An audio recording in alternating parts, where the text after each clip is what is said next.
Hello, what is going on, dudes? My name's 13 and welcome to another rambling review. Today, we are talking about a game called Eternights. I discovered Eternights somewhere in 2023 because it was recommended to me by Steam. I ended up adding it to my wishlist, and I think I bought it when it went a bit on sale, which I believe by default it's 30 bucks, and then I think I got it for like 20. So Eternights is kind of like Scarlet Nexus in a way. I'd actually say it's closest to Scarlet Nexus than any other game I could really compare it to, because it's a very interesting game where the best part about it is legitimately the character interactions more than anything else in the game. The combat is kind of like cheesy. It's nowhere near as good as Scarlet Nexus's, and you can really exploit it, but at the same time it's actually really unfair, even for like the player. It's very, it kind of makes sense in the sense that this game was like made by legit 3 people outside of anyone else who did localization and voice acting. The gameplay is not why you play this game. I will say that straight up, because it's not really the greatest sort of combat ever at all.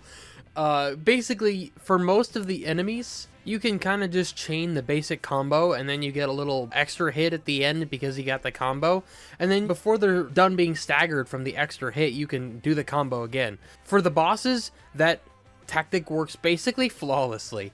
But for some of the smaller enemies, they're actually harder than some of the bosses, which is really silly.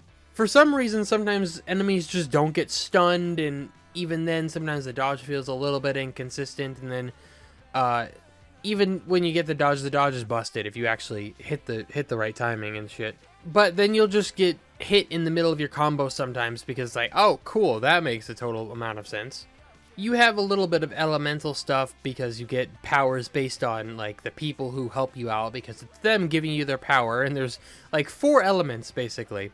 The elements are ice, fire, electric, and what I called force basically the entire time I playthrough, which is actually light, which is kind of funny because they made it purple. Ice counters fire barriers, fire counters ice barriers, thunder, I guess electric, thunder, doesn't really matter, and light counter each other. So in that sense, it's very bare bones. The music is really nothing to write home about. It's fine. It's completely serviceable, and it's kind of more atmospheric than it is an actual soundtrack per se. There is like one actual like sung song, I think sung by one of the voice actresses that plays the character Yuna, who is actually a pop star. Not a spoiler, you learn that very quickly into the game. And the song, nothing against the voice actress, it's just fine. It's honestly just fine.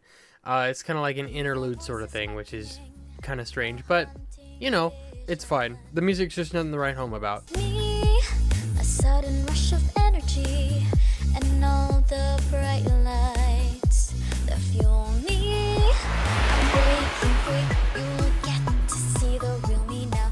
It's a dream, just watch how I burn it down. You've got actually some decent voice acting talent in this game. You have Alejandro Saab, who I know best from Yuri from Fire Emblem 3 Houses. And he does a really good job as Chani, who is just your lovable goofball of a friend who is a little bit kind of jealous. Do you know when you're having a nightmare and then it suddenly turns into a dream? Good job. Then you have Xanthi Huynh, who I know a lot from like Marianne. She played, I think her name was Tsumugi in Scarlet Nexus. She has this very high-pitched and thin voice that is like everywhere, and I actually really enjoy her performances as a voice actress. No, I shouldn't have pushed so hard. I ruined it. As if I ever had a chance. And she does a great job as Min in this. I don't specifically know the names of the other voice actors because I haven't looked them up, because I recognize the other 2 having heard them because I've played a bunch of games with them in it.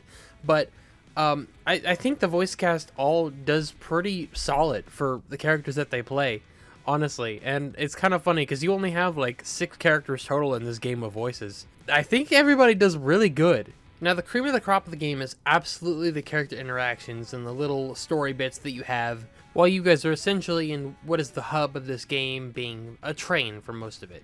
And each character has pretty distinct personalities.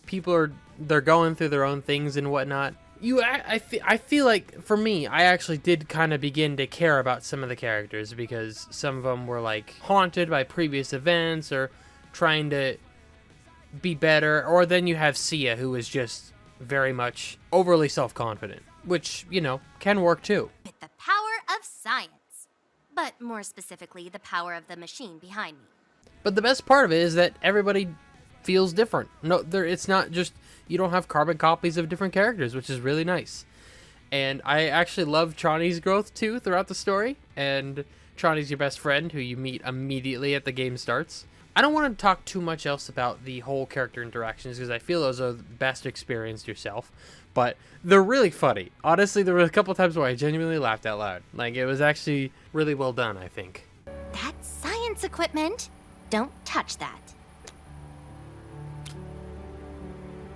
I haven't explained that to you?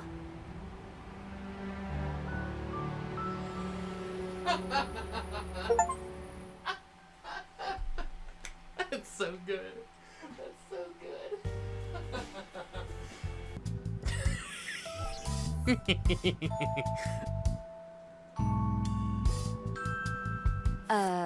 Why do you all look like clowns?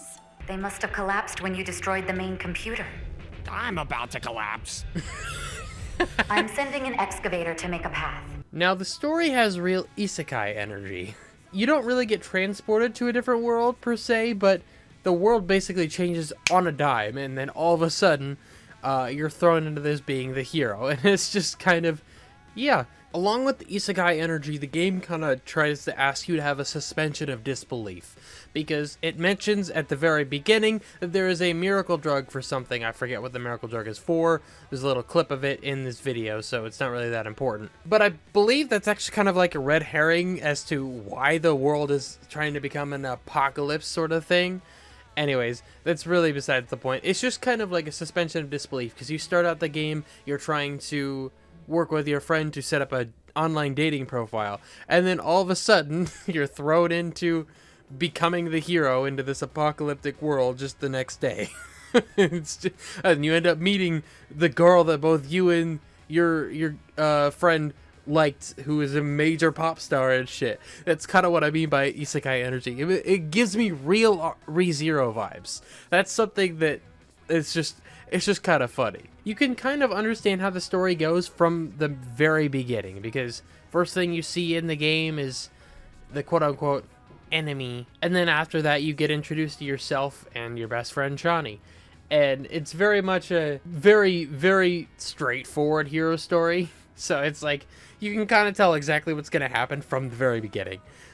Which is why the character interactions make it better, because you, as the player, get to basically sort of tailor the responses you want to give, and those will boost your stats. And the stats basically determine how far and how deep of a relationship you can build with the specific people, because of the stat that they're tied to or whatever. And yeah, and that has later impact in the story, but that's about it. I genuinely do enjoy this game. I literally did a second playthrough. This is what all the footage is you've seen in this video is from my second playthrough, where I went to 100% the game. I unironically love this game. It's got a lot of jank, and there's a lot of stuff that is clearly shown in the amount of budget that they had or the amount of people that they had working on it. But I think they did a really damn good job. I really enjoy this game. So I do highly recommend it, because it's not even that expensive. I got like, how many hours out of it? I'm going to check right now. I got about 21 total hours out of it, and that's 2 total playthroughs. So, you know, it's not bad at all. It's nothing to write home about when it comes to combat. So if you want something that has really deep, intricate combat and you don't care so much about a story, this game would definitely not be for you. But if you're like me, and you can forgive bad gameplay sometimes if you're really interested in the story, then I highly recommend this game. So that's about it. I do hope you all enjoyed. If you did, like, appreciated. Once again, I know the next one that I'm gonna do a video like this on. It's a far more popular game, a game that I know that none of my friends would play and I want to talk about. But we'll get to that in like a couple months when I'm actually done with the game. So thank you all so much for watching. Hope you all enjoyed it. It was appreciated. Make sure to subscribe for more, and I will talk to you all later. Oh, baby.